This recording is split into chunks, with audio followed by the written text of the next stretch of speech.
Hi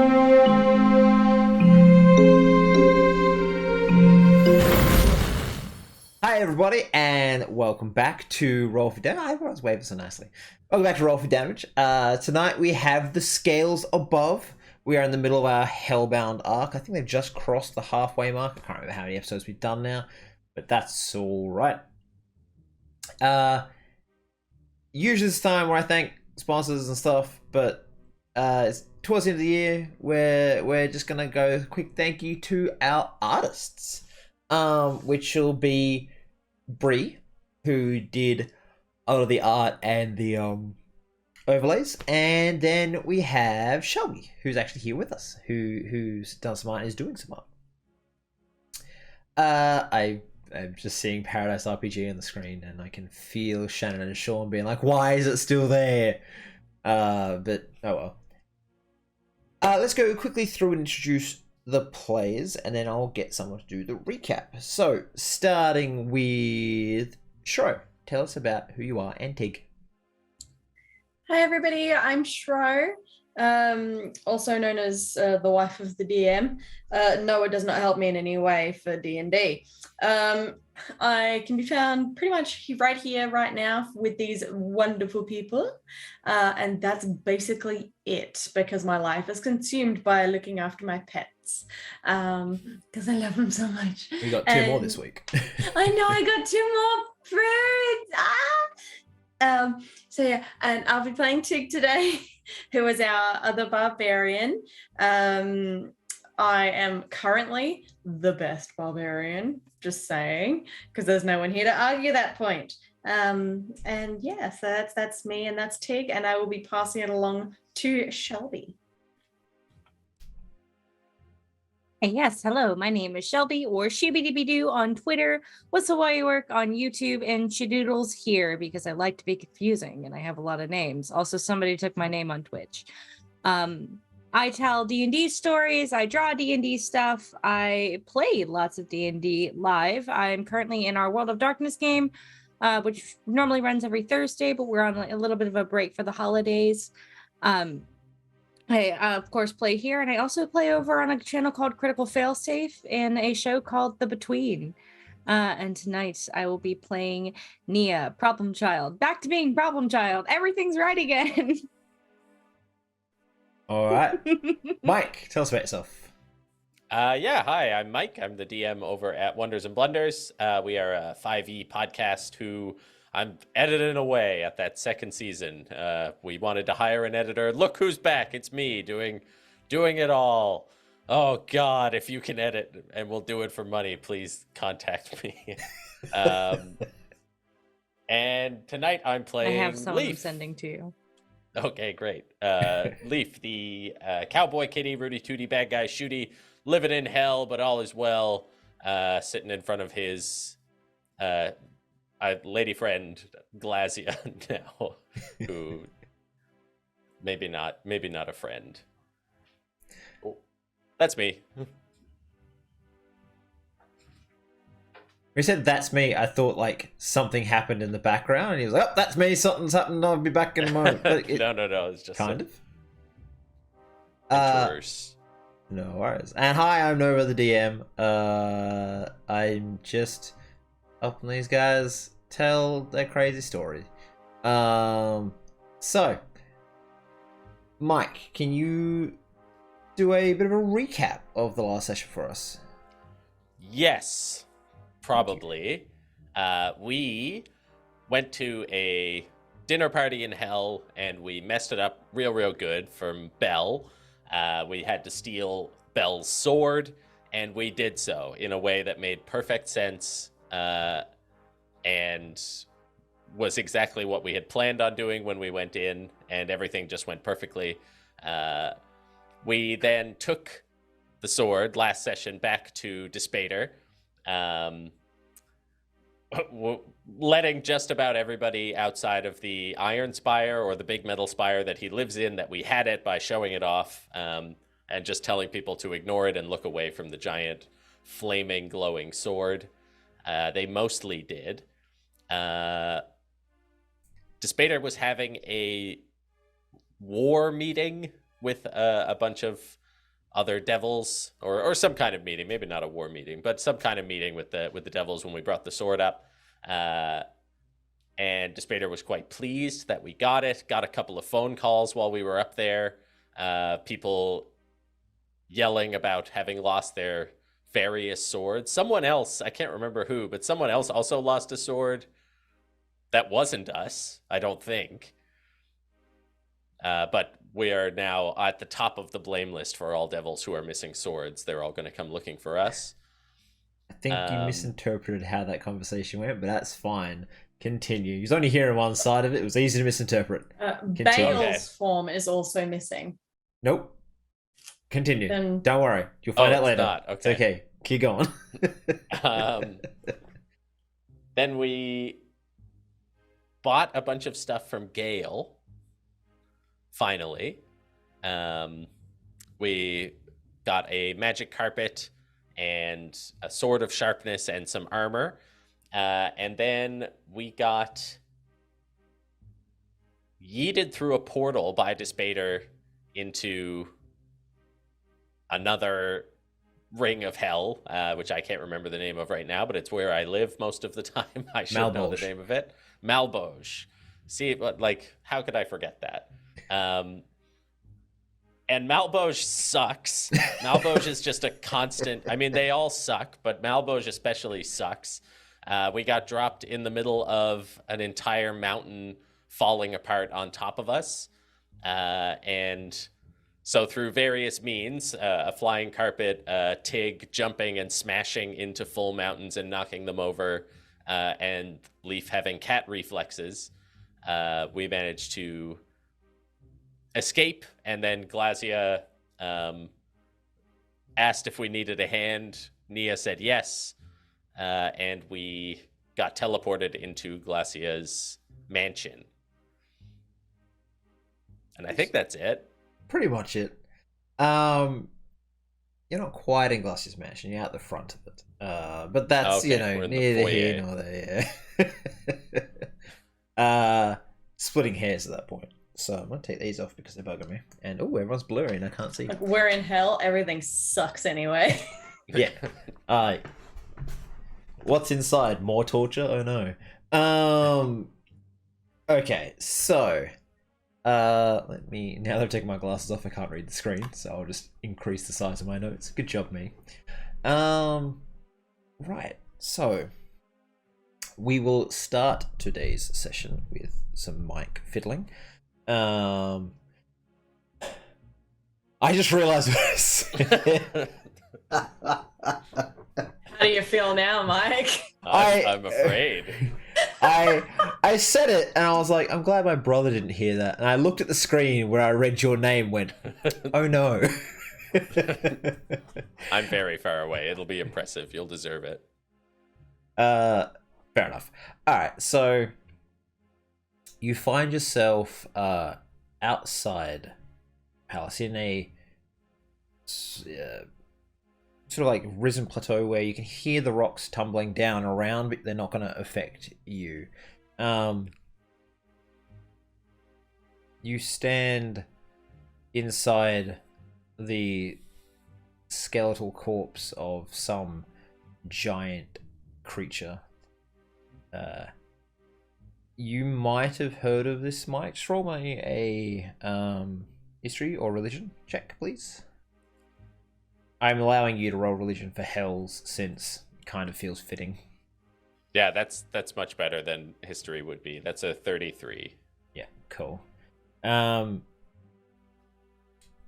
She was called the Hag Countess, or the Countess Hag, or just the Night Hag. You know, not oh, there's some Night Hags. The Night Hag, the big bad scary one above them all. And when she was killed, when she died, you don't really know. Her body was remade by Glacia to be her city, and her skull is her sort of castle or throne room. You've been to the castle before. It's about 5 stories tall, this skull. It's just this horrible humanish looking skull, because hags are more or less humanoid. But as you arrive through the portal and you look around for a moment, Glacia locks eyes with you, Leaf. Her face softening and a coy smile falls across her lips before she beckons you all to follow. She turns daintily on her toes and walks away, hips swaying. You walk through a macabre promenade of ribs that make up the night hag's corpse, all the way to her skull and Glacia's throne. As the doors are thrown open, the room is filled with a mix of erotic and torturous art, sculpture, and mortals still living, posed and poised to catch the eye and call to mind the links between pleasure and pain. This is a very disturbing place that leaves you feeling sick to your stomach. You can see Erinyes, chain devils, succubi, incubi, and the occasional cambion wandering around the art and sometimes commenting on it, poking at it, making the mortals squirm. These devils form the coterie of Glacia. The lack of physical power in here, there's no pit fiends or big hulking devils or demons as you've seen elsewhere, is more than made up by the edge of tension in the room. And you feel akin to mice in a field under a circling wing of eagles. These predators are just watching you, waiting to strike. When Glacia sits in her throne, a voice rings out from the skull. The entire 5-story tall skull yelling out across the plain. Come, subjects, it is time to meet our guests. Attend, queens of the night. Break from your stillness, undying court, so that we may see these travelers and what they have to offer. Whatever semblance of sentience or voice was left within the night hag's corpse is what is called out, as you just see Glacia sitting there smiling. Several powerful Erinyes, tall winged devils that were fallen angels, land around her and stand to attention. And on a balcony above you, shadows start to form from black smoke as a line of undead, fiendish undead, vampires, liches, all sorts, look down on you all.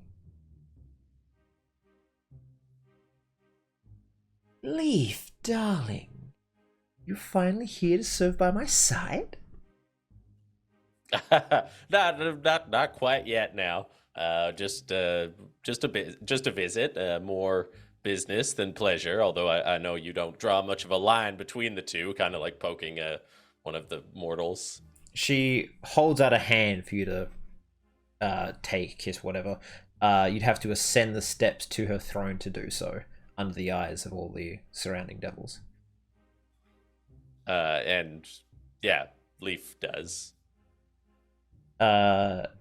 She smiles at you and then says loud enough for everyone to hear, I have such wonderful memories of our time together. And you can feel the looks from different people in the room almost immediately as their focus is drawn to you. Yeah, well, as do I. Just only a fondness. And then kind of like looking back at everybody else. These are my friends from the mortal plane, from my time before. Looks to each of you.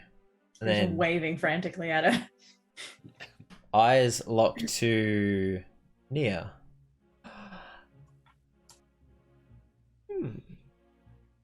The first king was telling the truth. Interesting. So why have you come? I watched you run from the landslide and wondered, Leaf, why you would not try use your wing. Just still haven't quite gotten used to it. Well, while here, I will let you fly like a true devil. And she sort of gets up, and as she walks slowly around you, she like unfolds your wing, pulling it out, and then lays a clawed finger on your back and just like slices just a little bit, and you feel a second wing sort of push out. While on my plane, you may fly, if you wish. Very kind of you. She returns to but us. he immediately like tucks the wings back as a cape. Yeah. I'm just looking at Leaf's back. I'm just like, Yeah. He it did look exactly like a cape when it was just the one. It's like a cape, but it has like almost like an unnatural amount of just volume at the back now because it's two wings folded together. yuck. Yuck.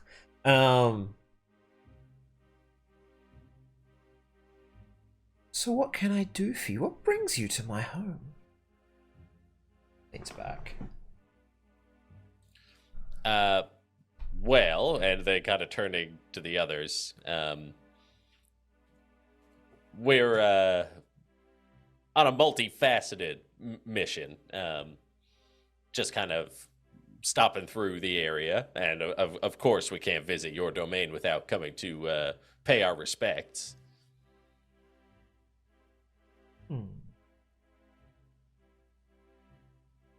At all?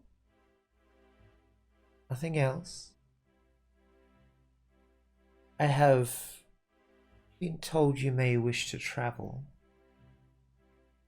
Are you intending to go deeper, return higher?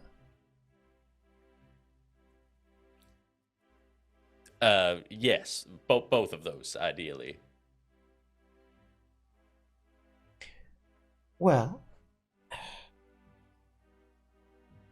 if you are feeling so inclined to do me a favor, I have something you could take with you when you return. And she sort of looks up, then back to you. For Despater or all the way up? As high as you can get it. Send me a message when you can't take it any further. Does one of you have the ability to send a spell? No. Then to Despater, please. What does it do? What does what do, darling? The thingy. It might be best if you don't know. And she kind of like looks at Tig a bit, not worried for like herself or safety, but more like, you big and dumb, don't break my shit. I lean over to Nia, just like, I want to touch it. I don't know what it is, but I want it.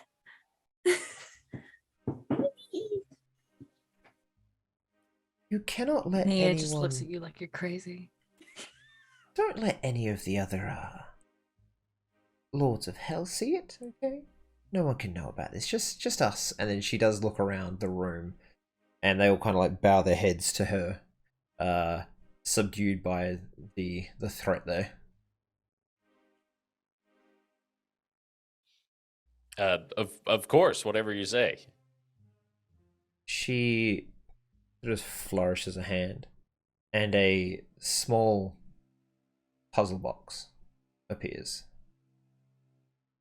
It's made of green glowing abyssium, similar to the chunk that was in Belle's castle.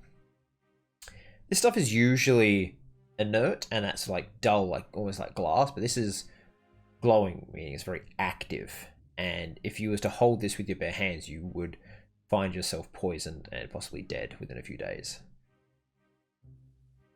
It is also being used to... It's a puzzle box. In the center is something she wants no one to know about. She wraps it in a thick devil hide cloth and hands it to you. Yeah, Leaf takes it and says, now, you're not going to get me in trouble here, are you? You've smuggled things for me before. I'm sure this will be no But this different. is smuggling. It is. We should be clear there. This is smuggling, not a gift. I should not hand this off. Correct. Oh, right. Well, that's good then. That's good to know. I'll tell you, this is why I clarify these things, because I'll tell you, some people just want me to give something to somebody else. You know, I do a lot of fetch quests. Well, you do have the almost unique ability to move through places here.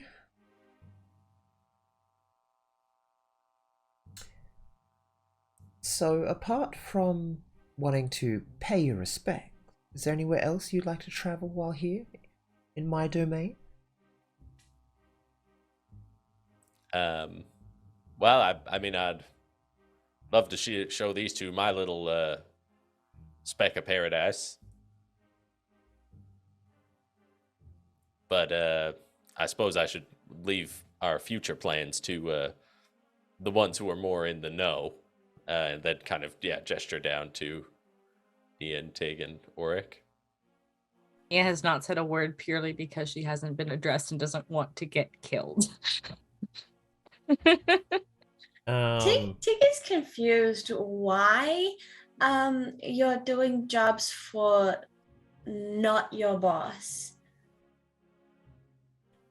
Or is she your girlfriend? Turns towards you, Tig, and then she sort of smiles and winks at girlfriend, but doesn't say anything. Just kind of. And Leaf is like, when up. she's not looking at him, is like, and she like looks back, and he's just. Okay.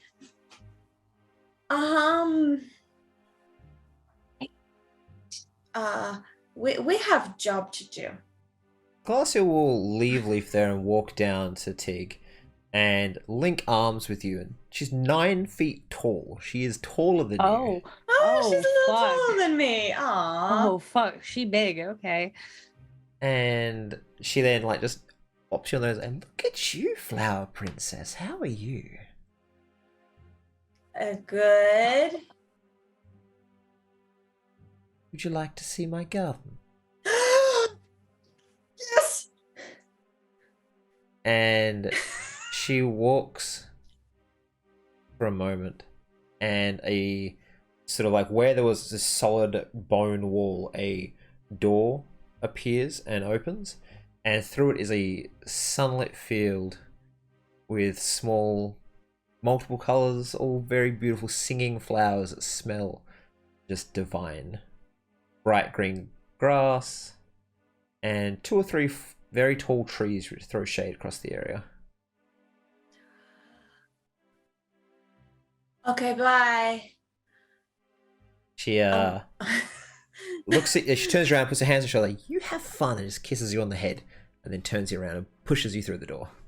I just sort of like toddle in like, and then I'll just face plant it in the grass and just like roll around like a cat in the sunlight and in the dirt and start. As she turns back to you, the door closes. Well, she's a character, isn't she? Yeah, newer friend for me, but let me tell you, fits in like a glove. I hope the nymphs don't bother her too much. And then walks back to you, Nia. Oh god, leave me alone. Okay, fine. Nia, like I said, has been silent and letting Leaf do all the talking. So I've been told that you might have a special meeting with someone down below. Is there anything I can do to help you prepare for this? can you answer a few questions? Maybe. I do have something I want from you. But let's see what your questions are first. I'd like to know what you want first.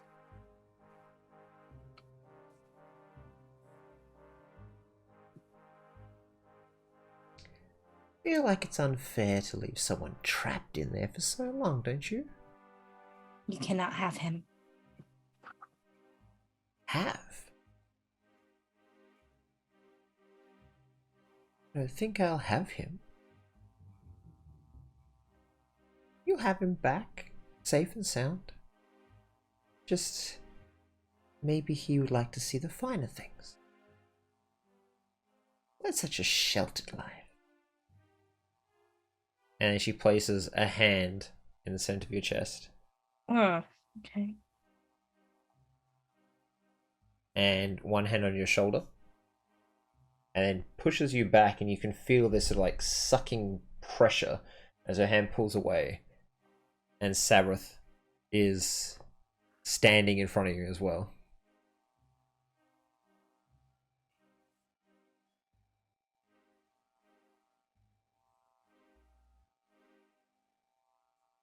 He sits there and looks around. And he turns around and he walks straight through you. He can't see you. Oh, fuck. That's so messed up. It's like she was about to say something and then he walked through her and she just looks fucking devastated.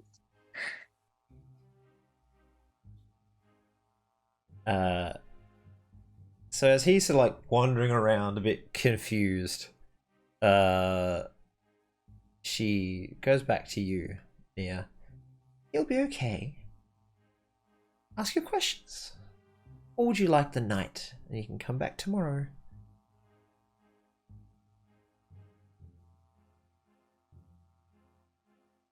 No, I can think of them now. You sure? At least one now. Well, I'm all ears as she walks back up to the throne and sits down. Why is Mephistopheles interested in a wife?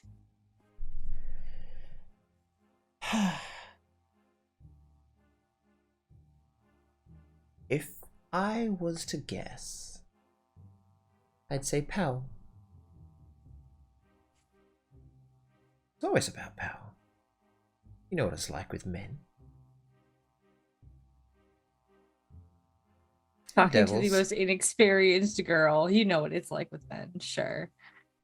And you're talking to the most experienced girl. Yeah, no. Just Nia doesn't. She has no idea what she's saying like there. Also, to be fair, and the looks people that Glacier knows are mostly devils, right? So Yeah.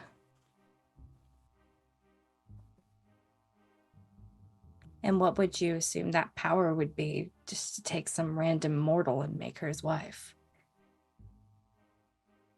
you can walk where he can't.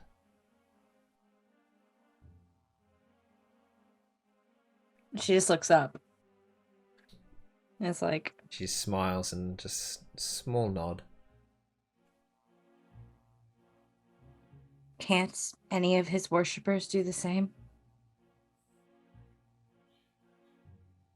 I imagine there are strings attached. Also, you're just so innocent, naive, blind. You could go anywhere. And you have grown in power since first we saw you.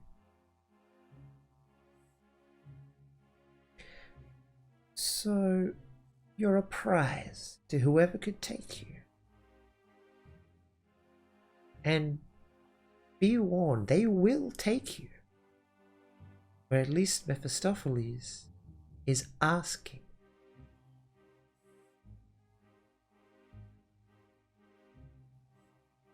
He is more a gentleman than Despater upstairs with his draconic traditions.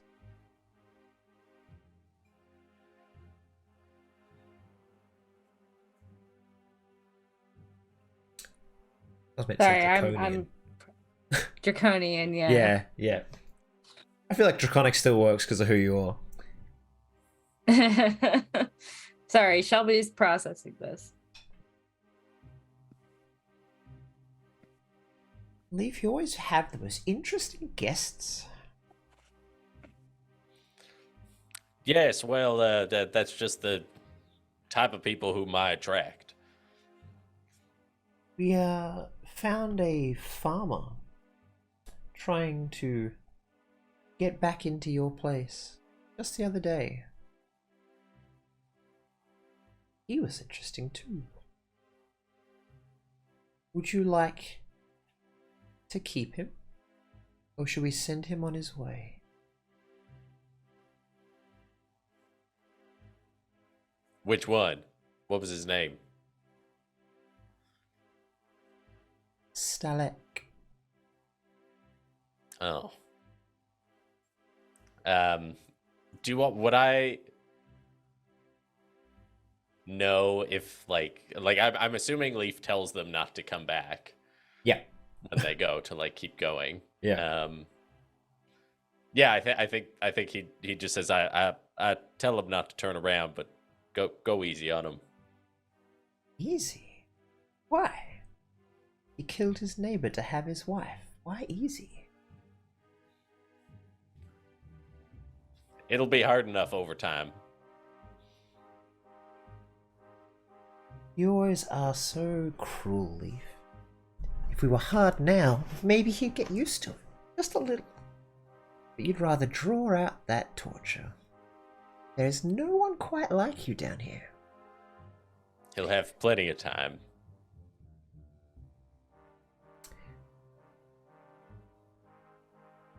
Young Nia, if you don't have a question for me now, anything else, would you prefer just to come back in the morning? Yes, please.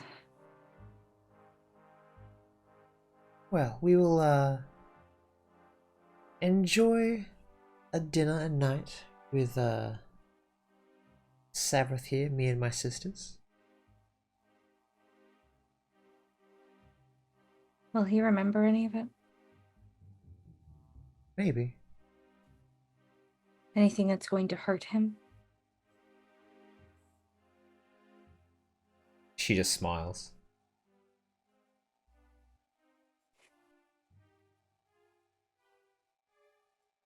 Can't really do much about it, so.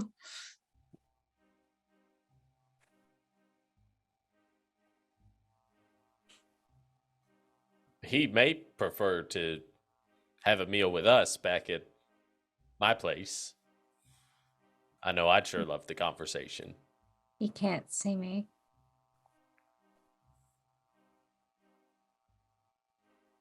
Oh, he's staying. It's just whether you ask your questions now or not.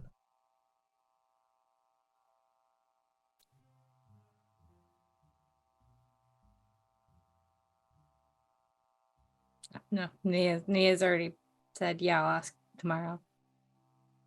Would you like me to return Tig? It's probably a good idea. The door opens and you can just see Tig chasing around what looks to be like a juvenile treant. With a few dryads and nymphs just kind of watching on.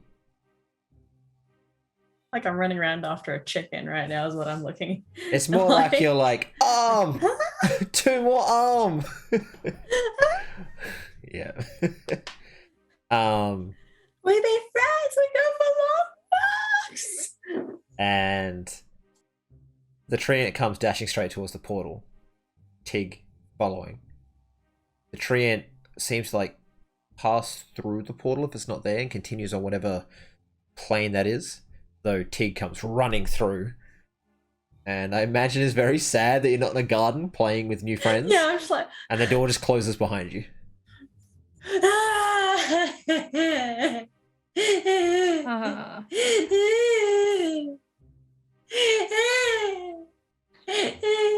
Twig clambers up your arm, and he's got one of the little flowers from in there, and it's still just singing a nice little song to you. It's all better now. Thank you. I'm just gonna like pick him up and put him on my antler. I'm just like, all this time in hell, and that is the closest I've seen you to Kraken. That is admirable. Do you like my garden, Tig? yeah, it was pretty. It was really nice. You have tiny Tig.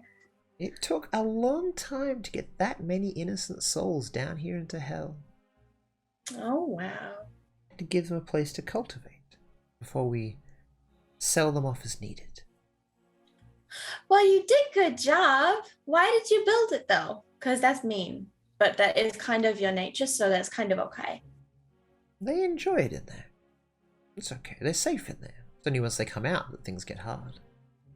Okay, but why did you make it? She feels like she just explained this, so she's like, would you like to keep that one, Tig? Yes, please. I foresee that you will have helped me in the future, and you can consider this your payment. And in fact, I will talk to some contacts and get the no Tig ban lifted in certain shops in the city of Dis. Thank you. And she just sort of like with her head points towards the door. You may leave now if you wish. And GTFO. Auric is just sitting there quiet the entire time, just not saying a word, taking notes, seeing what's happening. Mr. Leaf, are we done? Yeah, of course. I'm just baffled. What did you do? How does Glacia know that you were banned from shops? How bad could it have been? Everyone knows. And he's making his way out the door. Okay, I'm fine. Bye. Bye-bye. Bye-bye. She blows you a kiss, Tig, and you can smell like warm cinnamon on the air. I like it here, Mr. Leaf. So this is where you live? Feel dirty.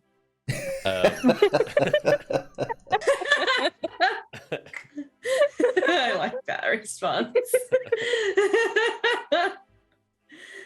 Not here in this giant skeleton, but yeah, generally around here. Can we go see? Of course. Also, I have a question. Why do you live here, but you work in other plane? Would it not be easier? It would certainly be easier, but one of the many ways that they torture people here is through long commutes to and from work. It adds like 3 hours on. So your 8-hour day now is easily 13 hours. It's just one of those little tortures that they give to you. Okay.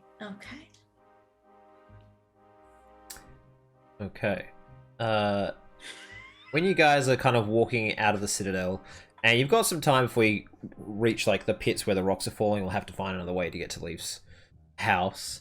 And I will explain to you in a minute, Mike, how you've been getting to and from that. There are paths which certain cat-like creatures can take. But Oryx's like, now, Leaf, about this book we keep hearing about. Exactly what is it?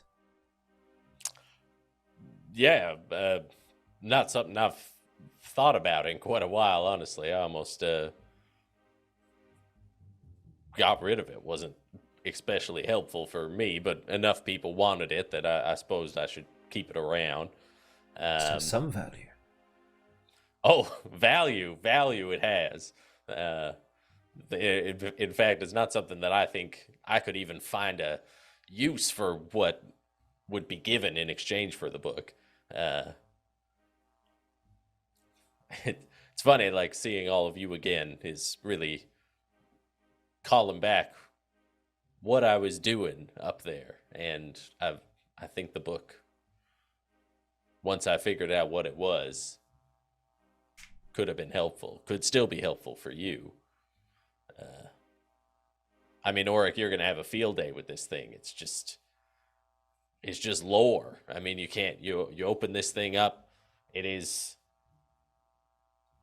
just a collection of basically all of the terrible, blasphemous, cursed information about the hells and the devils that you could ever read. I remember Despata saying there was 3 of them. Do you have just the one? Just the one, yeah.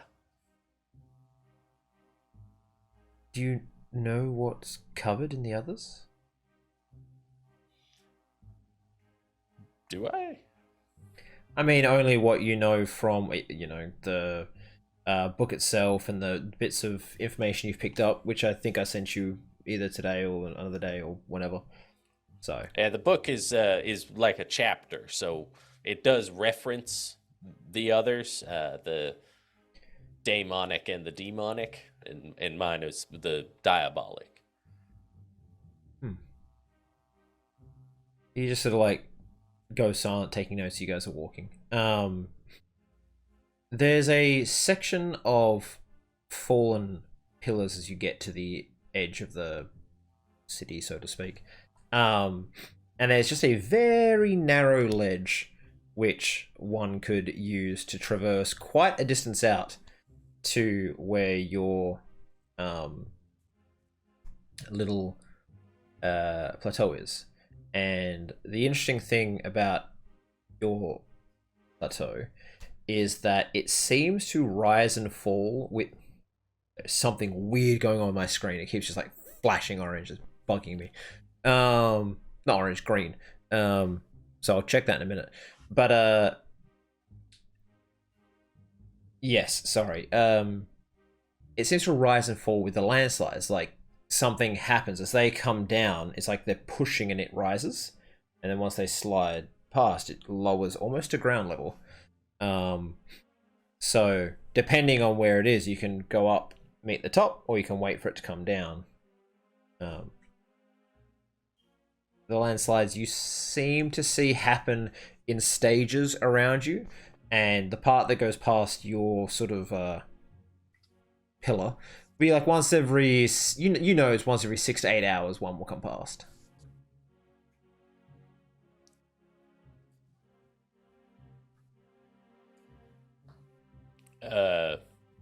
So it's just like a thin. So do we have to like cross this in between? More or less, like if there's landslides coming, you'd have to go up this very narrow path, which you can do quite easily because you have a climb speed.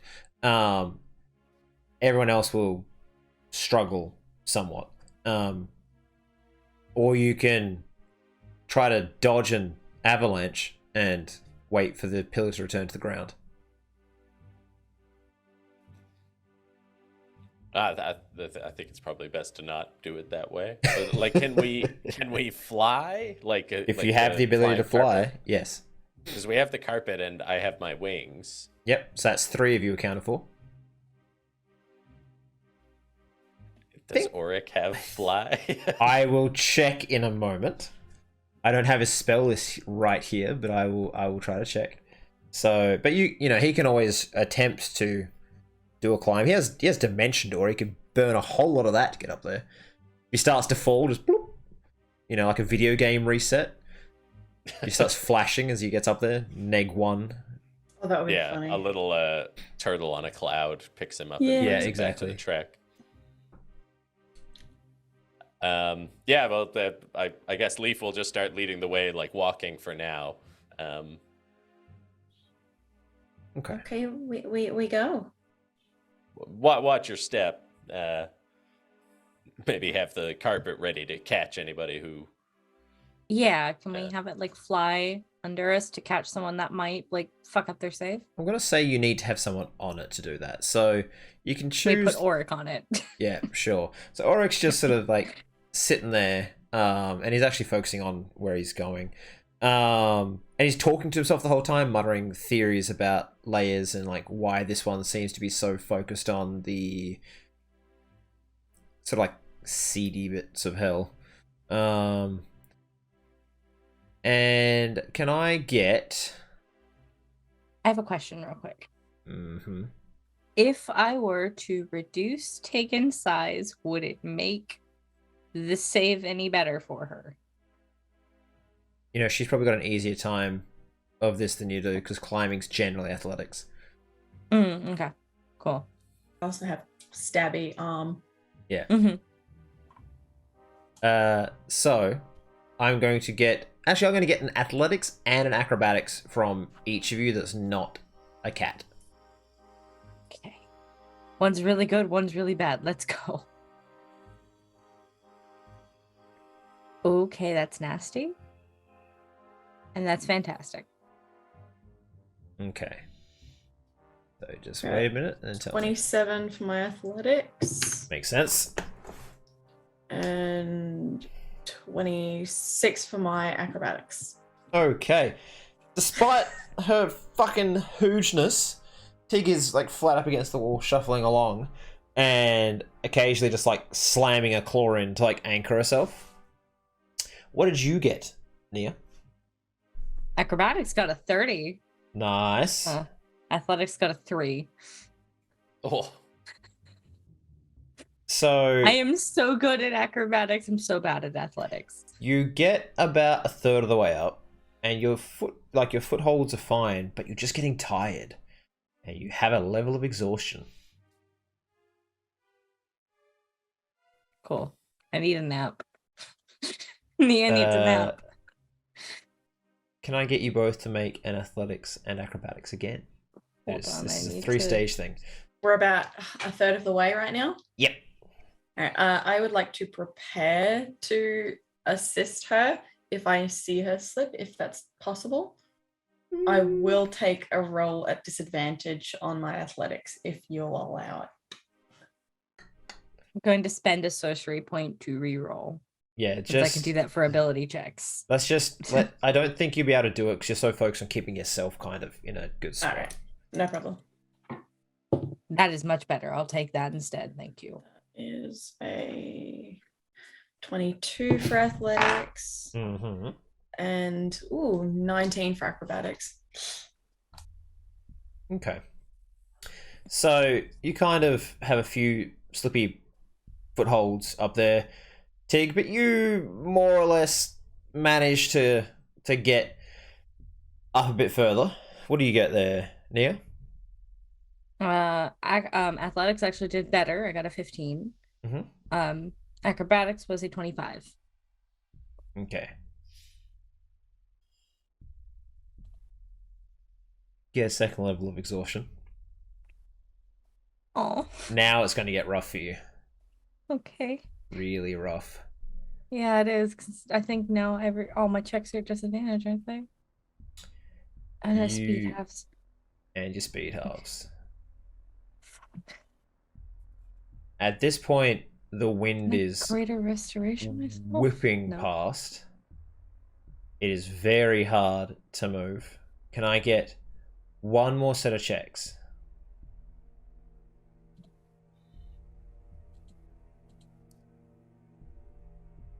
Leaf's kind of, I guess, like almost at the top, just waiting, just like, yeah, and like ready like seeing them struggle and like ready to sort of dive off and assist if necessary. Yep. 21 for athletics for me. Yep.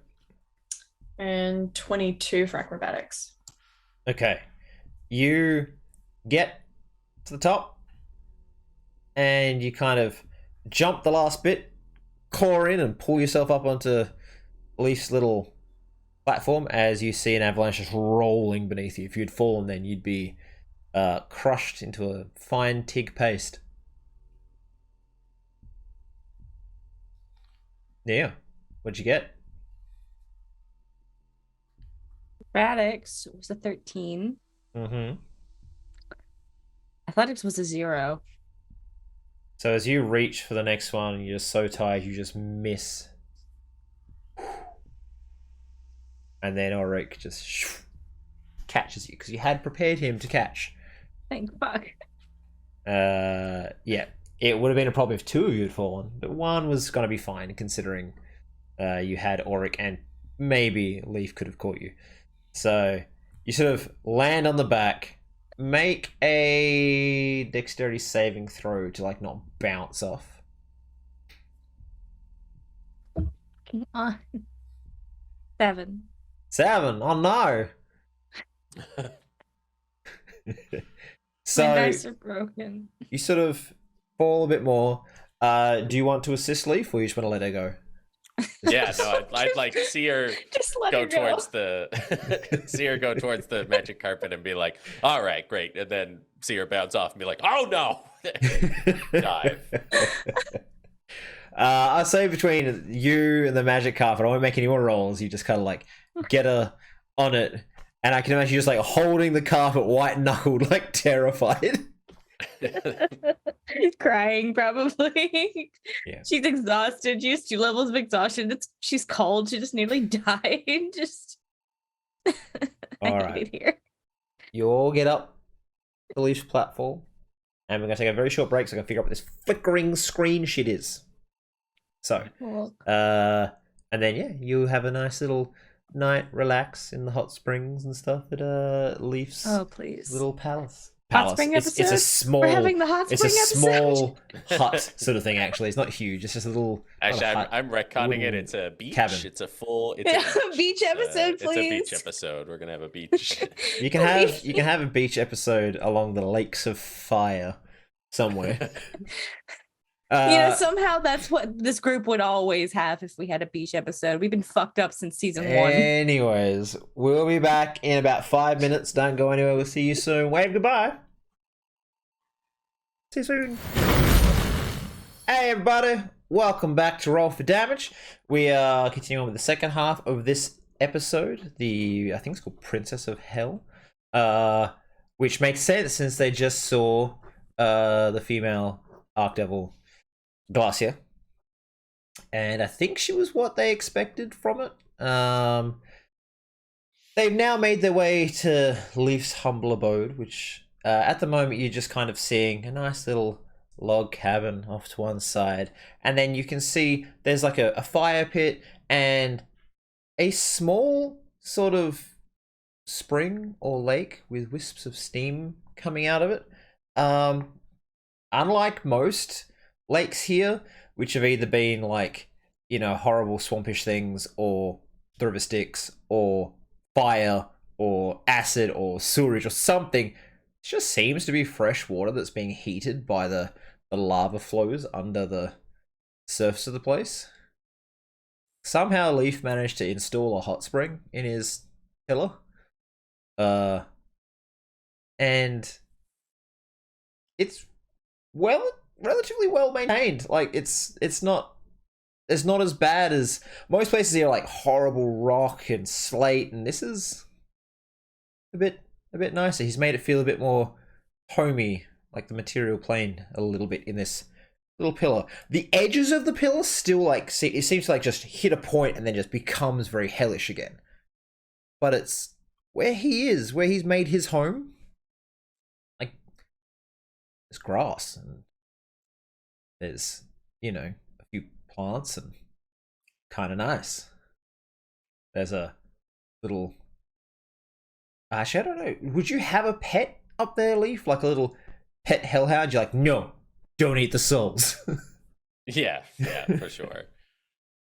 All right. So yeah, there's this like, it's kind of like the runt of the litter hellhound. It's not too big because most would be like the size of a horse. It's more like the size of a German Shepherd, or yeah, like some like medium to big dog, and it sees Leaf coming and gets very excited and is like, stands on its back legs, paws on the railing of like a wooden fence, and the where he's got his paws, small little black burn marks start to appear in the shape of paws, and you can see that they're now like, as you kind of like notice this, they're all along the edge. Every time he's come home, this thing like, and it just burns little paw prints in. Oh, sweet pig. I would pet them if I didn't think they would eat me. Well, And he's like, Bob. Oh, Bob, it's good to see you, my boy. Come here. You named him Bob. Oh, they're so cute. Leaf, we found Bob again. He's okay. as you say that, this hellhound more or less like just dives into Leaf and starts like licking and like nuzzling his head in and barking, and the barks are slightly off-putting. Like, it's the sound of a dog, but like it's like this undercurrent, like, you know when the sound is loud enough that like hurts your ears, and it kind of like has that like, that gets really deep in. That bit is like a human scream, but the bark is a regular bark. It's just this little undercurrent bit that you're like, oh, that's a bit unsettling. Andy ruined it. I mean, it's This still is a so hellhound. lovely. This is so lovely, Leaf. Aww. Oh, yeah. I did my best. You do not want to know what I had to do to get a place like this down here, but I suppose the ends justified the means. The dog runs off, barking, and then comes back with like a stick, which is more of like a blackened bone, like drops at your feet. Yeah, and Leaf, like, without breaking the conversation with everyone else, just picks it up and throws it across. Yeah. Music is intense, dear. Yeah. You throw it off the edge, and the thing just goes straight off the edge. And then a few minutes later, it just comes clawing its way back up full sprint straight up the pillar, like drop it at your feet again. Yes, that music did get very intense. I'm gonna turn it down just a little bit. So yes, you are at the hot, and Oryx, seeing the hot spring, just kind of like starts taking off his outer layer of clothing and just sits into it, and then takes a book out on the edge and keeps writing, just very in his own head. Still very loud. So what are you all intending to do up here? Do you want to... Leaf, describe your home. We'll go with that. Yeah, so it kind of looks like where the edge of a desert meets the mountains. So kind of an ashy snow blowing down on top of these big rock formations, looking like the red of a mesa. He's got a little farmhouse kind of in the just behind the hot springs, and little tufts of grass, and you can see like every once in a while a tumbleweed rolls through, which is one of the most off-putting things because there's no vegetation anywhere else. Like, obviously this is something he created to feel a little bit more at home. The fire pit looks pretty cozy. Like there are spots for several people, even though it is just him here. And he, as everybody starts to make their way into the hot spring, he says, I'm going to go get just a bit of nourishment ready for everyone. I'm sure it's been a long day. Here, let me help you just for a moment, Leaf. Nia, I'll be right back. She just like gives you a thumbs up while she's like chin deep. I'm just like pat pat pat. Nia Just just wanted a underwater. hot bath. I don't think you understand how much Nia wanted a hot bath. She's just like, The natural salts of the spring are both cleaning your your wounds, but also, good God, does it sting where your studded leather riveted itself into your flesh and bones. I'm gonna say I have a pain tolerance for that. I've Just spent underwater, bubbles. I spent 18 hours being bubbles. slowly cut apart by despair. I can handle this. Okay. So as you two go inside and Nia and Oric just kind of relaxing in the bath, what are you guys doing inside there, Leaf and Tig? Leaf, I wanted to ask you something. I didn't want to ask in front of the others in case it made you sad. And you seem to want to be big and strong. And Tig knows what it's like to not be looked at as strong. And Tig not want you to feel that way. Why did you make yourself such a nice place in such an awful place if it's going to think it would make you sad? Well, that's very considerate of you. For one thing, Tig, I suppose it does make me sad. I hadn't really thought of it like that in quite a long time. It's one of the worst parts of this place is they have to find a bigger knife to stick you with every couple hundred years because you get used to it. With no one sticking me here, I guess I just got used to the sad. So it just became normal. And like while he's talking to you, he is going through like again like this well-practiced routine. Like it seems like the second he stepped back on his little plot of land, he basically walks in his own footsteps and does exactly the same thing every single time. And so he's like putting a kettle on, and he kind of like is changing into less dusty clothes, something more like comfortable that he would just wear around the house, and kind of like straightening a couple of things like you see when the door opens and the winds of hell like whip through, they like move a picture a little bit and he kind of straightens it back up, and all of the pictures in here are of the group from the mortal plane, but they've all become hazy, like people's faces are less detailed, and their expressions kind of like dulling and stuff as he's slowly kind of forgotten the specifics. Okay. I'm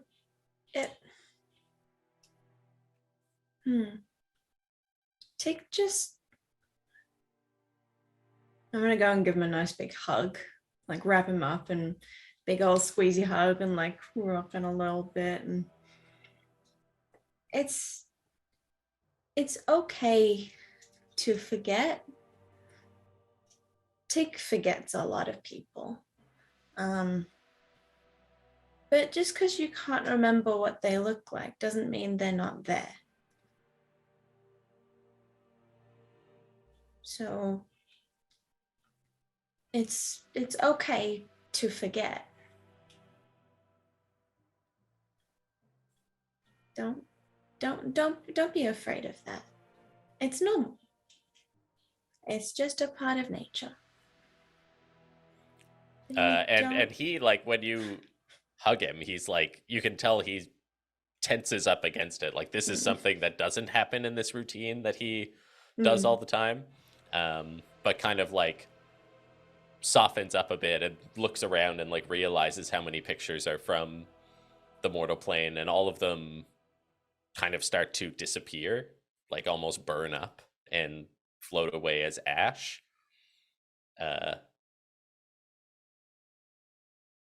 And he says, well, it's just the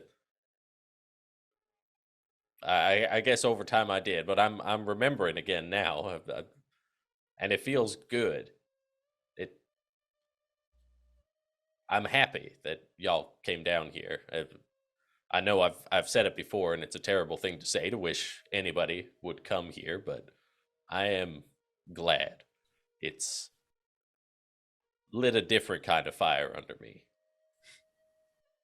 Good. That is called a win. And you deserve to be here, but it does not change that you are a good person to take. And to take, that's all that matters. So Well. Tig will come back and visit you. So you won't forget. And Tig will never forget you, because trees don't forget.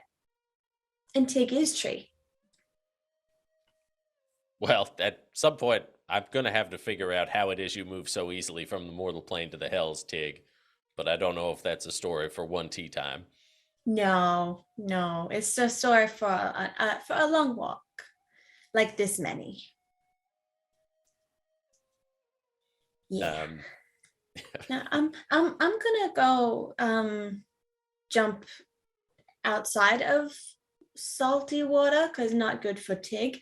But Tig thinks you are a nice person, and you don't need to beat yourself up so much with all the niceness in the bad place, because you are still a good person to take. Thank you, Tig. I'm gonna go out the door, and if there's some way that I can do this, DM, I'd like to grow some more flowers for him, something that he doesn't have in his garden.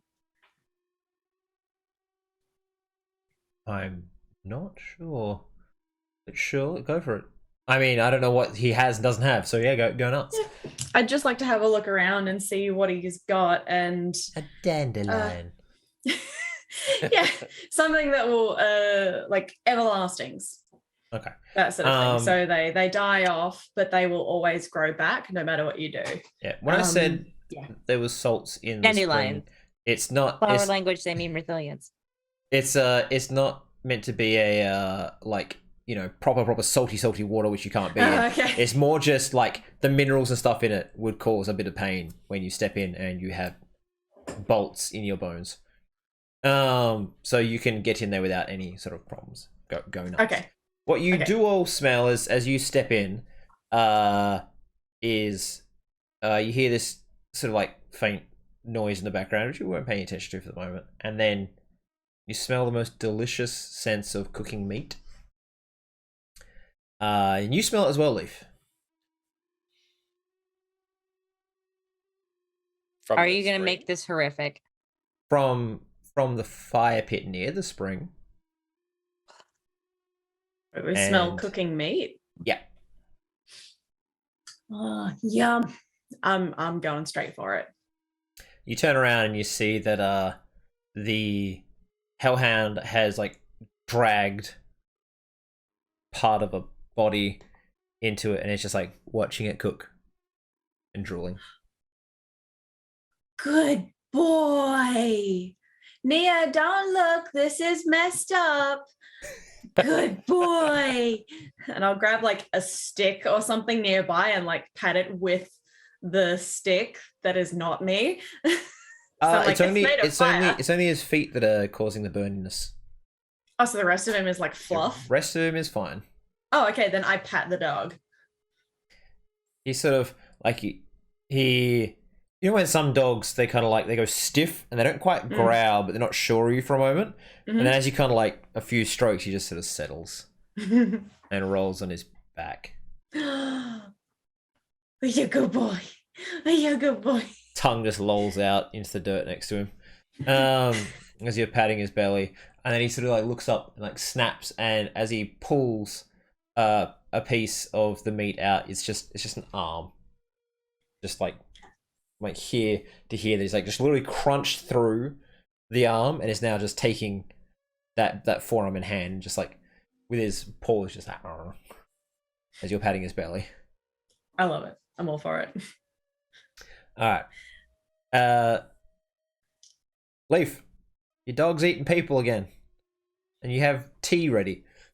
What would you like to do? I think Leaf would just come out with like a tray of tea now, kind of just wearing like a vest and a linen shirt with some like that kind of hellish uniform has been taken off, and he makes his way out and just starts handing out tea when he sees Bob has dragged another person into the fire pit. He's like, "You're getting too good at that. I've got you spoiled now. Everything's got to be cooked for him. His whole life, he never had a cooked meal in his life, and now he's cooking for himself." So cute. And you can see, like, at the corner of the house is just a hole where he must have, like, buried a person, and he's, like, dug up the body to, like, cook. Because hellhounds are weird. So anyways, Good boy. Oryx like sits there like, so about that book, could you tell me more about it? I mean, what do you want to know? Does it have It's kind of pictures? It does, actually. It has quite a few pictures, lots of drawings and scrawlings, and some of them, when you look at them, your eyes start to bleed and you scream uncontrollably. But pictures. I guess who wrote it? Where did it come from? What's it about? You said it's about lore, but is it a biography? Is it a... There are biographies within it, but mostly it's a history. It was written by Tabriel. Doesn't ring a bell. Well, an angel. They were seeking to chronicle all the planes.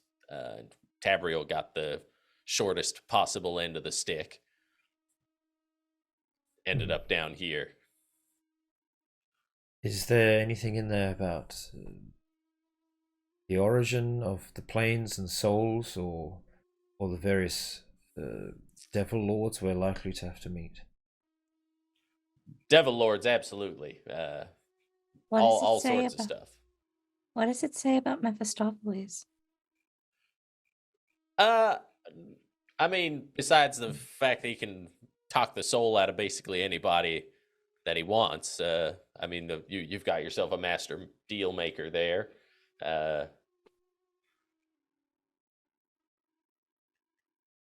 mean, he's, you'll figure it out when you meet him, but he's, charismatic. So you've met Mephistopheles. Yeah. I've made my rounds. Of course, not as familiar with Mephistopheles as I am with Glazier or Despater, but we've crossed paths. How many times have you met Mephistopheles? Handful, I'd say 4 or 5. Okay, so they will know you? I think so. Not the type of person to forget a face.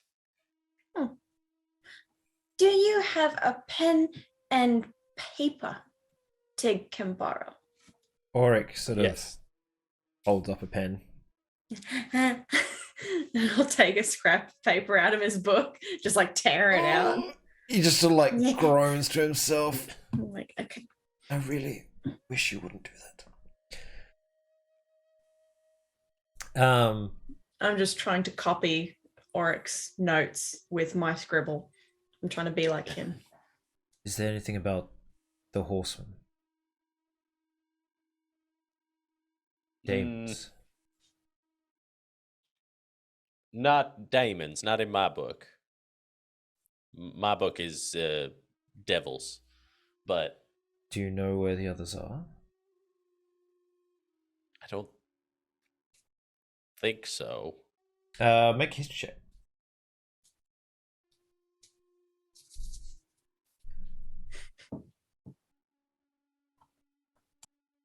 Oh, that's a nat 20 for a 22 on history. Okay.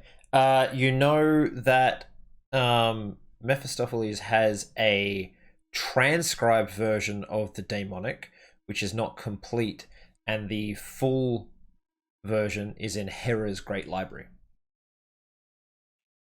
Okay. Yeah, I So- would pass that on. Okay. And he sort of just nods. The Spater mentioned he had a lord above him. Who might that be? That is beyond even my reach. I don't know. Nothing in the book at all about a ruler.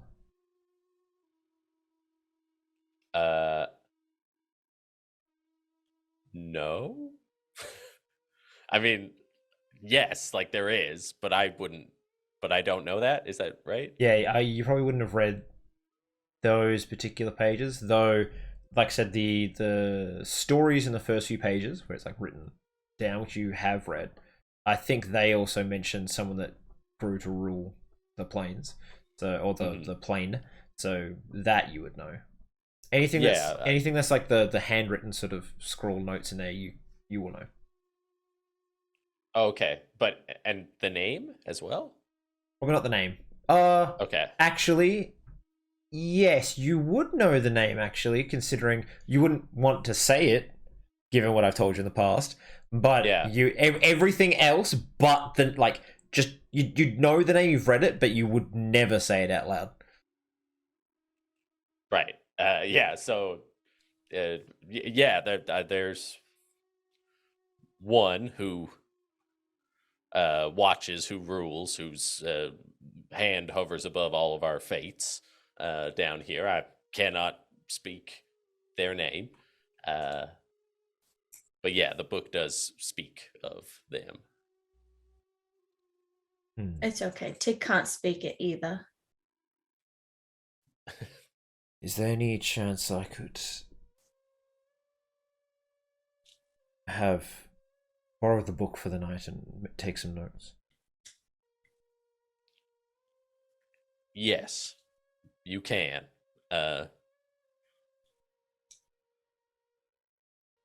I'm tempted to say that maybe it is better off in your hands than mine. Is it better If that you- we let people think you still have it? Yes. Under no circumstances should they know that you have taken it. But overall, let's be real, Auric. There's not a lot going on between the ears over here. I read it, lots of stuff about lights and the creation of whatnot and herefor, but it's just, it doesn't stick. It bounces around inside. If there's no coin attached to it, then I just don't retain. Well, if you'll excuse me, I have notes to take. Could you take me to this book? Yeah.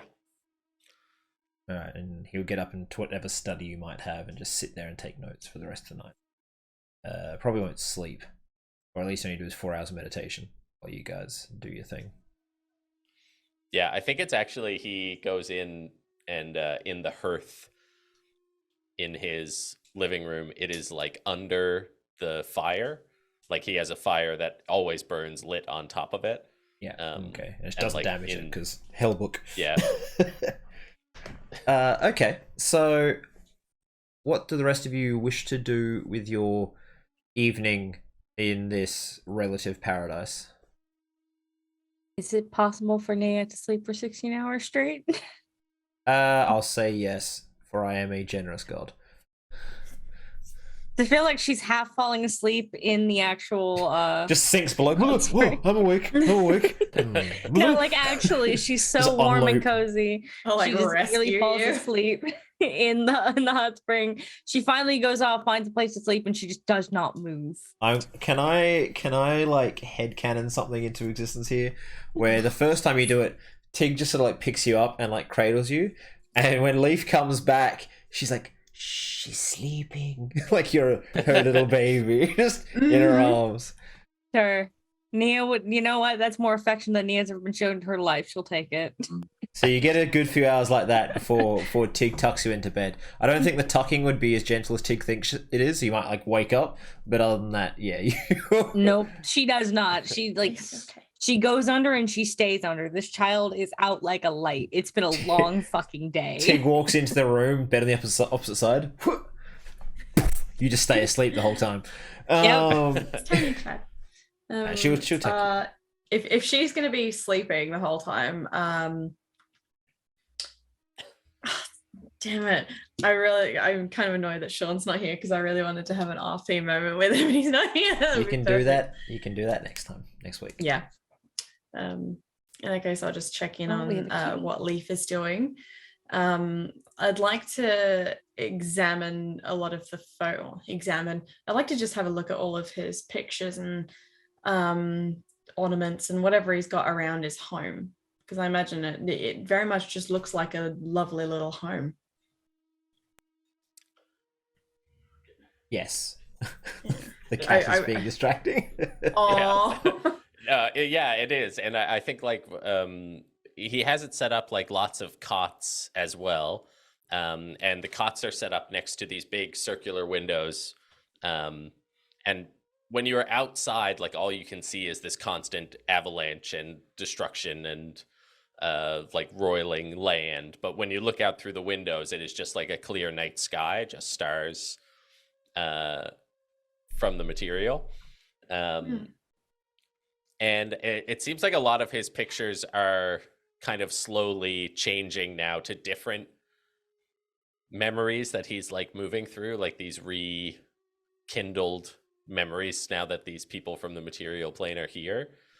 Whereas before, they're shifting now from like terrible scenes of war and triumph in the Blood War to like moments sitting in the bar with like him and Saros deciding whether or not they're going to rob everybody else is like just a picture on the wall, and different like landscapes that they saw together, everybody like comically running away from a green dragon blast that is just like melting elves behind them. Comically. Yeah. Okay. It's still hellish enough for you to be a little messed up, apparently. Yeah. Okay. Okay. I'm gonna. Okay. I'm gonna go over to if there's any photos or paintings that are of the group, that seem a little more current or recent. I'll head over to that one, and I'd actually like to snap off one of my little branches, my little twigs with a flower on it, and sort of like poke it, like tuck it behind the edge of the frame, and just be like, you just stay here, you grow, and you make good things happen. Okay, that's your job now. You make all the things better. Mwah. And then I'm gonna duck away, and I'm gonna try and find a brush. Are you going to paint on his paintings? No. No, I mean like a hairbrush. Okay, go for it. You found a hairbrush from someone that left one here at some point when they passed through. Cool. Otherwise, it's his fur brush, which he uses to brush all his fur. What I'm looking for. Okay. Yeah. What, Leaf? What you doing? And Leaf has just kind of like set himself up across from Auric. Like the whole cabin is kind of open, like from all the bunks, like you can see the whole cabin and everything. So he's just like sitting down next to the fire. Okay. I sort of like sit next to him and be like, can I brush you? Why? because I've never brushed a kitty cat. And Tig want to fix. Tig only know how to help and fix. And Tig want to fix your paintings. And I think this might be a good way to help. So Tig want to do a nice thing for you. And Leaf, like, still looking at you really suspiciously, just like takes his hand and takes his hat off and lays it on the table and is like looking at you, like clearly not excited at this idea, but it's like, okay.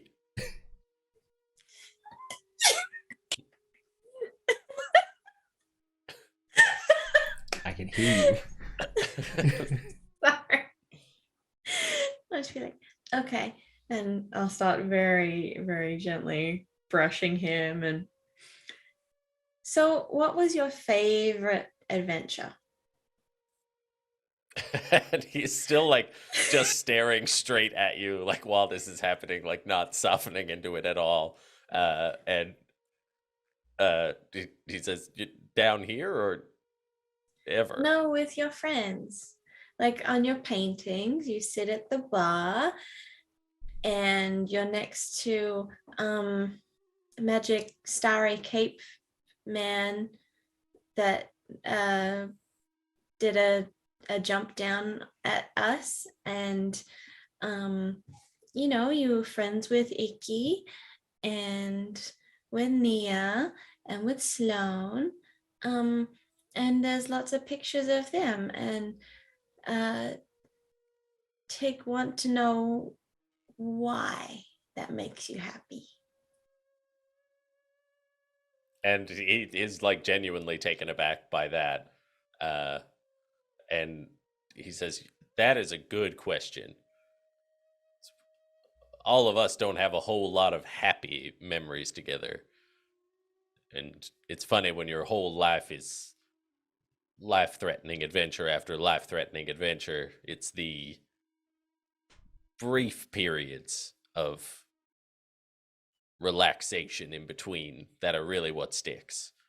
So my favorite adventure would be, there was one night, and yeah, he kind of like turns around at this and kind of like leans back into you like while you're brushing his hair.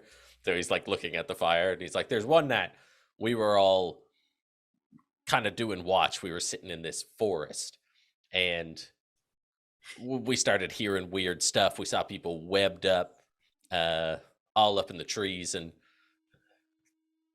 I tell you, I've seen a lot of really strange things, but this guy, and like points at Auric, this guy that night became the weirdest little god that you ever saw. I mean, I'm sure he's well on his way to becoming a true and proper one now, but at that point in time, I watched him become a horrific, terrible spider society's god for like a night. Why is that fun? I don't know, but it sticks in my head, and every time I think about it, I smile. And so as you guys doing this, like around the fire, you can see Twig opposite you, Tig, and he's taking on the sort of like try to be the tough cowboy like thing. He's folded a leaf into a little hat, and he's got a piece of his twig hand, and he's taken like a tiny little sharp thing, and he's like whittling it into like a flute sort of thing. Oh, what a good boy. As you guys have this conversation, and I'll kind of just say that you guys talk through the night until you're tired enough to sleep. I would imagine the cat would fall asleep to the brushing, or get fed up and be like, "Nyeh," and leave, as cats do.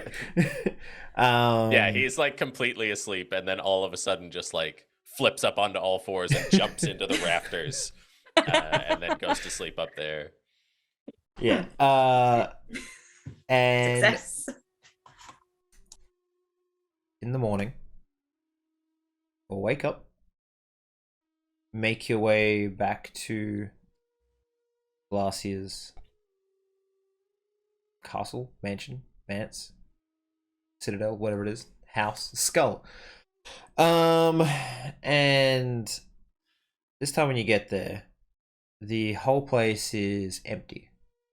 No art, no devils, just a polished bone floor and her sitting on her throne.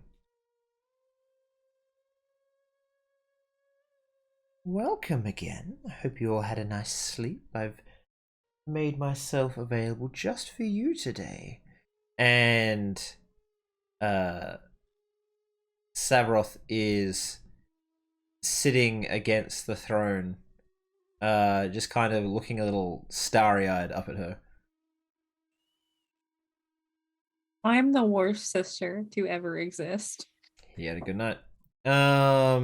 No, I did this to my brother, and this was so wrong. I believe you had more questions to ask. Or was it just the one? I have a couple more, if you don't mind. Ask away.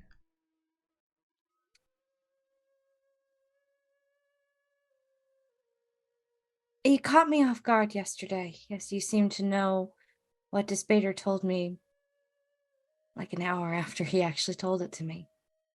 Mm-hmm. I want to know who you heard it from. He Does told news me. travel that fast here? We're allies. He said he was sending you. He told me. Makes sense. Like I said, it just caught me off guard how quickly that information spread. He said something yesterday that also kind of didn't make a lot of sense. He said that these devils would take me regardless of what I wanted, and that Mephistopheles was just asking. But the fact is, I don't belong to the hells if I don't take my clean slate. I go to the abyss. You're in the hells, dear. It's not hard to keep you here. We are doing you a favor. Is this something that has already happened? Are there already devils that have decided they want me specifically? And if so, who? Who do I need to look out for? It's more that a soul is a soul and yours is shining relatively bright. It wouldn't be hard to keep it. Again, we're being nice. You are here with the Hell Hand, and he is a valued friend.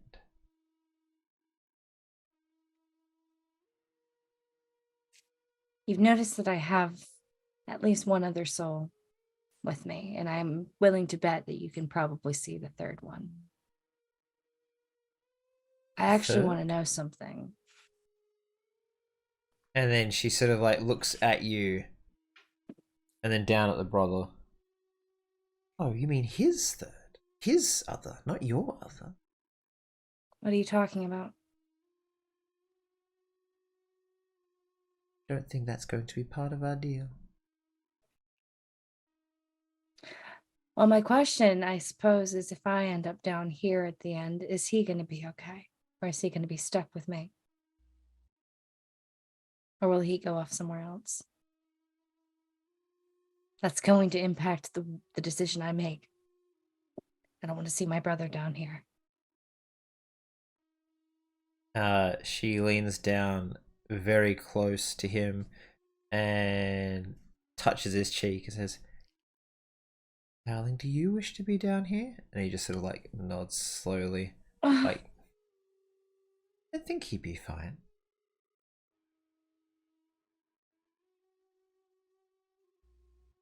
This is the last question, I promise. But if you die, he will not be instantly sent here, just you will die.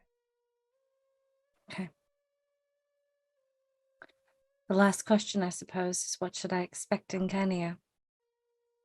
What are Mephistopheles' customs?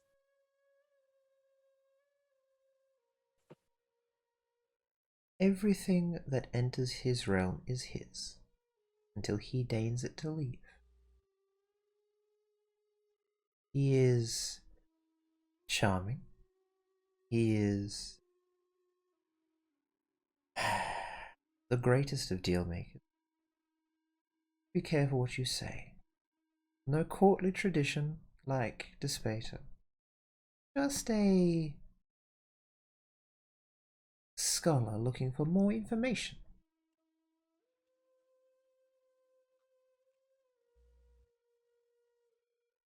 Beware the weather. It flashes between ice cold and searing heat depending on his mood.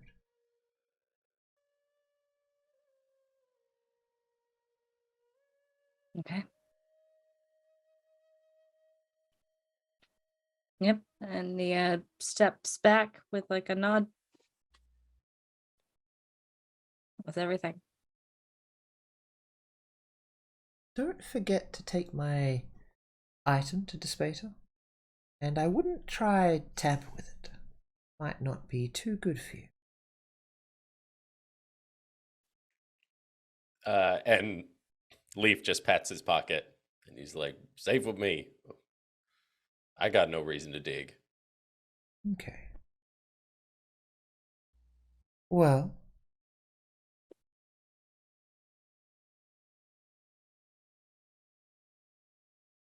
Oh, you're doing... Yes? Tig has a question for you. You said yesterday that Tig helped you, so you gave me Pretty Flower.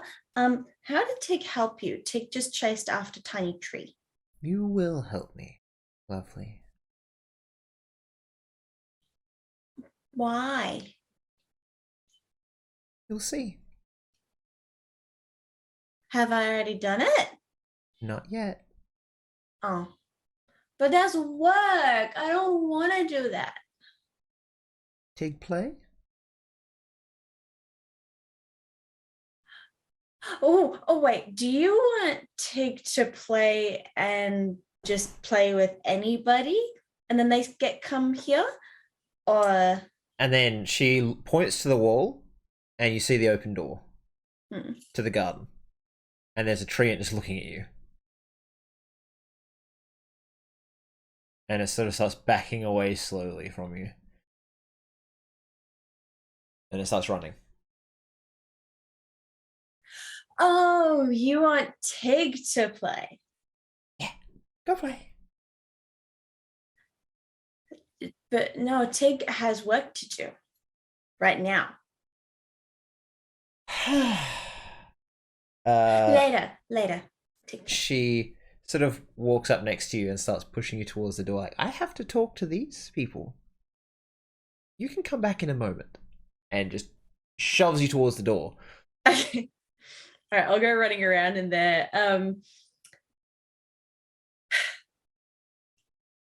I'm gonna. Okay. Given Tig's character on this one, I will take the Tig play as we're just going to play. This is not a Tig kill play. Yeah, of course. Because I've not been given strict instructions. Yep. Yeah. She could be a handful. She turns back towards you two. Leaf, you're doing me a favor with the item. I have some information for you and possibly you to do some work. I've lost track of Moloch, and I know that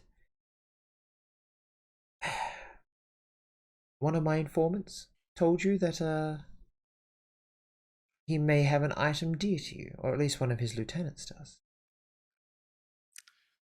Yeah, I've heard that. He's somewhere on this plane yet hidden from me, and he's here with his armies.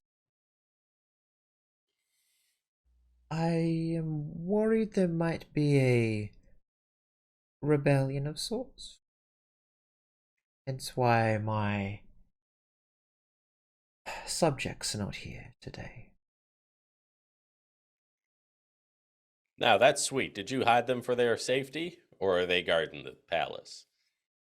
More they might be part of the rebellion, and I don't know who to trust. Wow. Well, That is a predicament. I feel like I can trust you. especially if I can acquire a certain sword for you.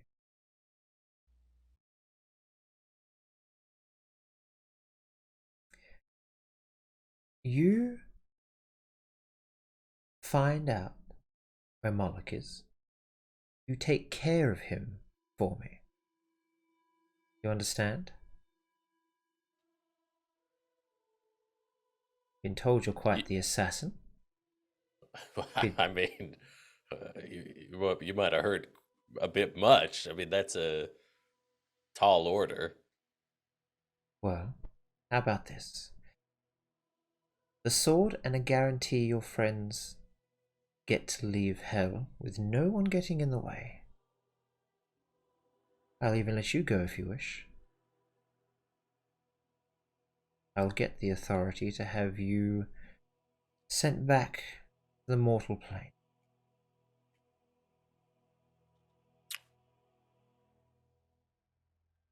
Glazia, I think you might have read my mind. And he holds his hand out. She takes it and kisses the back of your hand as if you're the dainty princess, and she's Yeah. He curtsies. Yeah. Mephistopheles has a general. Do you know? Artisan. Oh, I don't believe we're acquainted. But you've heard the name, yes? Yeah. Artisan was last seen doing training exercises with Moloch. And Mephistopheles always knows where his general is. Find out. Go to Mephistopheles, get the location, track him down, and you'll find Moloch. Kill Moloch, return, and you'll have what I owe you.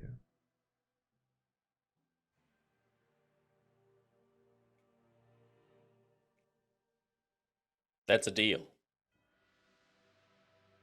Good. And she'll hold up a hand and a contract appears. No strings, nothing. Just do this and you get out.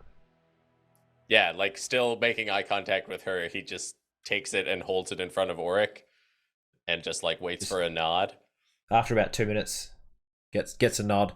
There are others that wish to see you down here that will have more lengthy contracts, but I'll make sure you get a chance to go through them before you leave. Does that work for you? Yeah, and he just like flicks out a claw, cuts his own finger, signs. Okay. Well, I guess that means a portal to the border of Mephistopheles' realm. Kania? Are you ready to leave? And Leaf nods but looks at the others. Nia nods, but she is like looking towards where the door where Tig is. Yeah. And But I'm not there. yeah. The portal opens, so Tig doesn't come out straight away, and a succubus comes and takes Sabroth by the hand. And you can sort of see him like he's just reaching back, like he's drugged up back towards Glacia. Oh, I hate this bitch so much. And he's like dopey eyed and he starts like, no, come back. And like his eyes start welling up. You can hear like the plaintive sound in his voice. It's very like disturbing. But she puts a hand on the center of his chest and a hand on your shoulder and just thrusts him back inside you.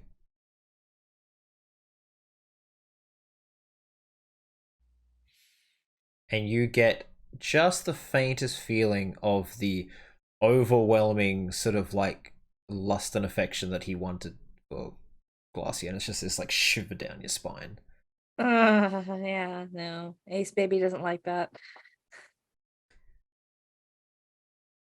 He opens up a gate. You can see this icy realm on the other side. And then Tig comes tumbling out, covered in grass and leaves and flowers. I know. On the other side, there's like a big dryad, just like they've like thrown you out. Tig, I think we're about to find your ice cream. To get free ice cream now. It's my third visit here. See, I told you guys. I mean, Icky, didn't I tell you? This is an amazing place. It's wonderful. It's so lovely. Mm-hmm. Yes, It's where Tig, as he everybody walks through knows the portal, Tig. and then Tig walks through the portal following him, and then you guys go through. Mm-hmm. I was about to say cold's no problem, but no, I am not resistant to cold, I don't think. A few, like the realm is very twisted and distorted as you go through the portal, and a few hundred feet or a few hundred miles, you can't tell as like the lancer ripples reality around you, and yes, it would be very confusing to the eyes, but there is a figure with large black wings standing on a icy plinth. And as he sort of like, almost like a iPad touchscreen, he's like scrolls his hand to the side and bookshelves just whoosh, pass, and he takes things out, starts reading it. And we'll end the session there as you're staring at the back of Mephistopheles across some unknown distance. Wanted more time. Third Lord of Hell in one That's day. hot. All right. Oh, putting a lot behind this, Sarah. Nia doesn't know what the fuck she's doing. So we will end the session there. Hope you guys had fun. I know that was a very like just Glacier, Leaf's house, Glacier, new place. Just jumping around a bit. But without Sean here, I didn't want to delve too deep into anything, though you'll have a chance, hopefully, in the next couple of sessions. There is only 2 sessions left for the end of the year as well. So could be interesting. Yeah. You'll be fine. Alright, we'll do a very quick round of favourite moments, as it is late for poor old Mike. So, I want each of you to say your favourite moment about yourself and one other person. When you say one other person, that person is then off limits to other people. So eventually it should fill it up. Alright? So, we'll start with Mike. Tell us your favourite moment about yourself, and then do the whole like, hi, I'm Mike, and I'm here from, podcasts. Yeah, I think my favorite moment for myself was getting to show everybody my cabin, my little spot. I'm very glad I got a dog. That's very fitting. My little range with a single pup. Yeah, I'm Mike Friday. I'm the DM over at Wonders and Blunders. Get us wherever you get your podcasts. And I think my favorite moment for the session was Tig's talk about memory and like forcing yourself to be sad over and over again and trying to make him feel better about it. Yeah, it was like a very touching speech from Tig. I feel like Tig has a lot more emotional intelligence than whatever the other kind is. Any of the party? Yeah, that The rest of us have the emotional intelligence of a teaspoon. Yeah. There it is, yeah. Okay, so next up we'll go with, since he said Tig, we'll go with Shro. Your favourite moment for yourself? I think a favorite moment for myself was being able to have a nice little one-on-one with Leaf and trying to understand why he is the way that he is, because like Tig has kind of gotten the rundown on a couple of them, but hasn't had the opportunity to just hone in on that and actually get some genuine answer. So it was definitely that for me. And yeah, that's me. I'm Shro. I played Tig. I was Barbarian. You can basically just find me here, this time, this place, nowhere else. I'm too busy looking after my aminals and my own fluffy, covered self because I'm all fuzzy today and feeling warm and cozy. Yeah, I'm gonna pass it on to. Like, can I have one more favorite? Yeah, well, you have to say your favorite of someone else. Yeah, that's And why I was confused. I was like, wait a minute. Yeah. so your favorite for yourself was your talk with. Yes, my talk with Leaf. Yep. I'm not gonna lie, my favorite other moment was definitely Nia being like this deep in the pool. And I was just like, the temptation to just bop her under the water for a moment. But I was like, no, her character needs the relaxation. And it was really cute, just this I'm under the water. I liked it. This little reprieve for Nia. It was really nice. Okay. That means it's you, Shelby. Hi, my name is Shelby, or Shibby on Twitter, Shadoodles on Twitch, Whistle While You Work on YouTube. I'm confusing, I'm sorry. And I've been Nia. And my favorite moment for, I'm going to say Kyle. I love Glacia. We talked about this in the off break. It was so hard to play Nia being so uncomfortable when I love Glacia so much. Don't give me a big, tall devil lady. Damn it. I can't roleplay with that with like any other way. It was so hard, but that was great. You really did call forth the Glacia is one of my favorite characters and like figures in the Nine Hell. So it was really interesting seeing how you called her forth. And my favorite moment for somebody else. What about for you? What? Oh, crap. Sorry. Oh, no. My favorite moment was, it's kind of joined with Tig, but it was when we all left the first time. And Tig was like, I feel great. And Nia's like, I feel dirty. That was pretty good. Okay. So you're done with me or for yourself. So I will then have to go. pick Mike Go. in a minute. Go. Hi, my name is Nova. And I run roll for damage. And I hope you guys enjoyed the session. I hope everyone out there that watched enjoyed the session. Thank you for tuning in. My favorite moment for me is probably either getting just to role play as a hell puppy. That was fun. I was gonna pick Glacia, but since you were like, oh, your thing was Glacia, like shit, I probably should have said the same thing twice. Instead of just being like, I'm a pop, I dig for bone, the bone happens to be a person, I'm going to eat that person. Yeah, that was cool. And then for someone else, and since I'm stuck with Mike, no, wait, who am I stuck with? Yeah, Mike, yeah. Oh, it's always hard because you do so well through all your interactions. I think the favorite bit was the where Glacia tried to imply that you and her were something more, and all the devils were like eyeing you off as like a potential rival because of that, and then you're like, yep, just fondness, nothing else, and then Tig being like, oh, so that's your girlfriend, you're like, you're gonna get me killed. Like, that was a good little moment there. Just that the back and forward there. I feel like you are really good at being non-committal to these devils while sounding like you're doing everything they want or close enough. Like, you've been pretty vague with your relations with them so far, while still being like, yep, I'll do what you say, but we're just friends / business partners. Nothing else.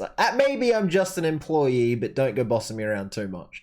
And it's been pretty good. Along with the comedic timing and comedic moments of like, oh, hell's torture. They make you commute for 3 hours. You spend like your whole day driving. It's horrible. Yeah. I could feel like there was some like personal experience in there just from Mike's existence coming out in that. I drive 45 minutes to and from work. It sucks. Yeah. Living in Toronto, baby. Hour and a half commutes. All right.